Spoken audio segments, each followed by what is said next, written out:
Hey guys, Michael Bream here with EV West, and today we got a treat for you. We have a 1967 Austin Mini Moke.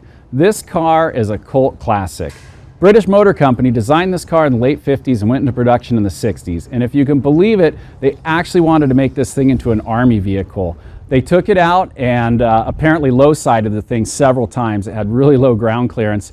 And they quickly made the decision to cancel the project and turn it into a civilian vehicle. And this is what we're left with. They've made these, they made them for about 10 years in the UK.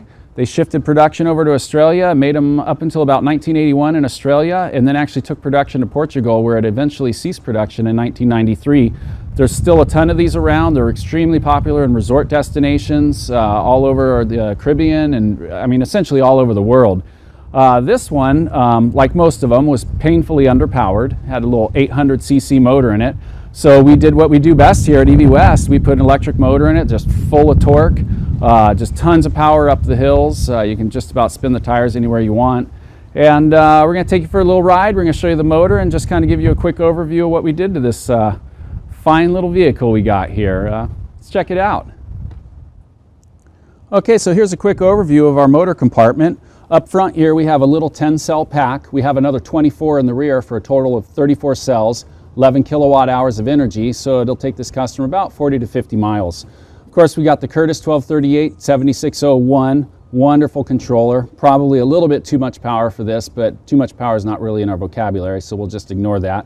We got our water cooling kit over here, a little radiator down here, and of course we went direct drive in this, so we have a Graziano 10-to-1 differential reduction gear up front. We custom fabricated our own axles for it, so we use the Mini Moke on the outsides and the Graziano on the inside. Gives the customer the ability to change the differential. If this one wears out, we do have to use used parts for some of these vehicles, so it's always nice to be nice universal fit. And that's it. We cleaned up some of the stuff. We took out the hydraulic reservoir for the clutch that was previously in here, and just really simplified the engine compartment, made it a lot easier to get around in here. That's it for it up front. We'll go check out the back. Okay, so here we are at the back of the vehicle, and we got a nice little battery pack back here. 24 cells of 100 amp hours. Puts a little bit of weight in the back of the vehicle, helps balance the car a little bit better, which is kind of nice, and doesn't take up too much room, and it's nice and waterproof, so we're not going to have any issues with that. Like I said, there's not too much to see back here, but just wanted to kind of show you where the rest of the batteries are. And that's essentially it for components in the vehicle. Everything else is nice and tucked away. All right, just the final thing here before we go and take it for a ride and have some fun. This is our charge port. It's formerly where the gas tank was before, and we really like to take advantage of stuff that's existing on the car. So of course, inside here we put our little plug for the customer to go ahead and charge it up. And then underneath where the gas tank formerly was, we have our charger and our contactor boxes. So a lot of the electronics are nice and tucked away and hidden out of sight where they should be. Well, there's all the components, so let's go take a quick ride. So the great thing is I'm just going to turn this thing on and give it gas, and we're going to go for a ride. Turn the key, put it in forward, e-brake. We'll see you in a little bit. I almost can't think of a better car for a conversion.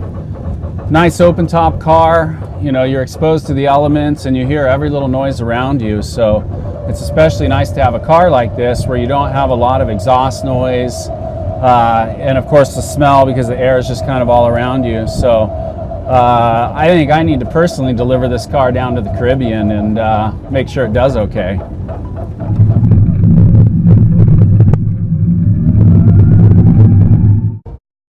One of the best things about these are just the acceleration. This thing is, for a Moke, it's just blistering fast. I mean, it just goes at just about any time. You can spin the wheels. I mean, just incredible. Lots of torque, very light, it feels very nimble. It's got a real nice low center of gravity in it. And I just want to keep putting miles on this car. Just absolutely love it. It's got a nice little horn too. It's been the joke of the shop. Everybody's got to honk the horn. Whoa! Yep. It's a Mini Moke for you.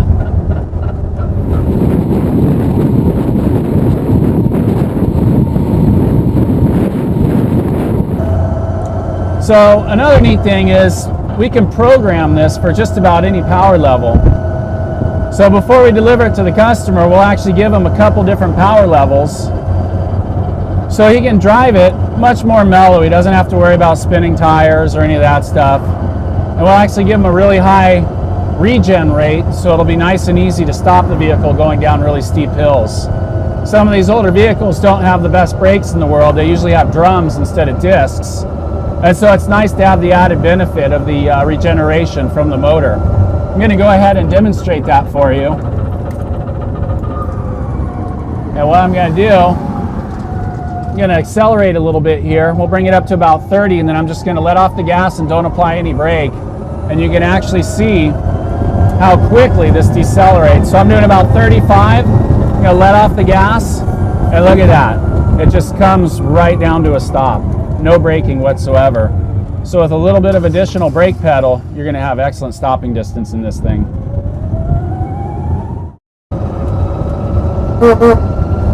People love the Moke.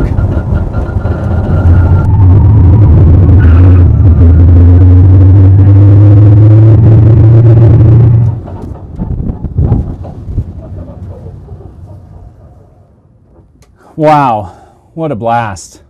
Man, I tell you, every car we get into, they're just so much fun. These little old cars, I think we owe it to basically all the classic cars to convert them and just keep them on the road. And really, it's all about just the fun of driving. If you can keep a car super fun to drive, I think they'll stay on the road for literally decades to come.